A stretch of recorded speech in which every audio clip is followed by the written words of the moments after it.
Some of my earliest memories were the Washington, D.C. 4th of July concert. It's an experience that is embedded in my brain. I remember just eating hot dogs, listening to cool music, and then of course the fireworks at the end. Not truly understanding the concept of what that day meant as a young kid, what this country is about. It's America at its best on that day. My name is Flo Groberg. I'm a retired Army captain and also a Medal of Honor recipient. One of the more interesting pieces of my story is, here I am, naturalized as a US citizen in February 2001, and 7 months later, 9/11 happens.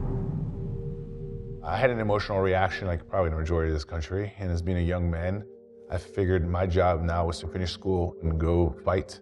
I joined the Army, infantry school, airborne school, ranger school, and just like that, boom, 14 months later, I was in Afghanistan, fighting in probably one of the most kinetic places in the world. In 2012, I was running a personalized security detail for Colonel Mingus, who ran the eastern part of Afghanistan.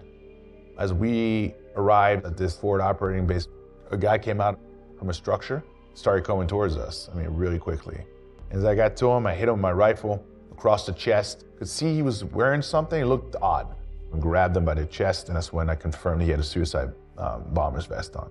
All I could think about was, boy, I gotta get this guy away from everybody as quickly as possible, as far away as possible, because he's trying to kill everybody. When I threw him to the ground, he landed chest first and detonated. I was severely injured in my left leg. I had a pretty significant traumatic brain injury. What I don't understand is how Command Sergeant Major Griffin, Major Gray, Major Kennedy, and Reggie Abdel Fattah did not make it, and I did. What's hard is living with that, the why. I transitioned out of the military, medically retired, and you fast forward to the day I received the Medal of Honor. And the first thought that I had was, one, I had to tell my mother, and two, I had to call the Gold Star families to let them know that I was being awarded for the worst day of their lives. Every single holiday without a key member of their family. And so to me, I looked at it as a platform to tell the stories of Griffin, Gray, Kennedy, and Reggae. 4 of my friends didn't get to come home on that day. And we're gonna talk about that. I've been blessed with the opportunity to continue breathing. What you do with it is you turn it, you do good with it.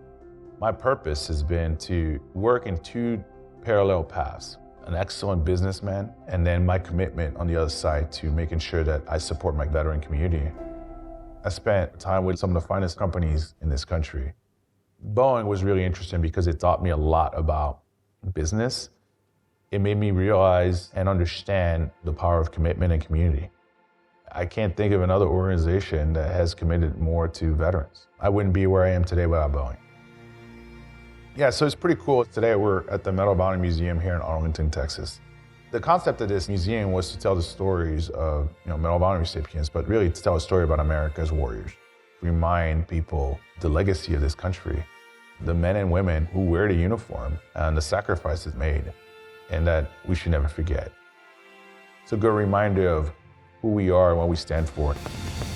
As we celebrate the 4th of July, I really love seeing the beauty of this country, the privileges that we have, that we take for granted, the opportunity to enjoy ourselves in this setting and be from all walks of life. It's a great reminder that it's worth the risk and it's worth wearing a uniform and going out there. So I want to wish the United States of America a happy birthday, happy Independence Day, democracy and freedom. That is all we want. God bless the United States of America.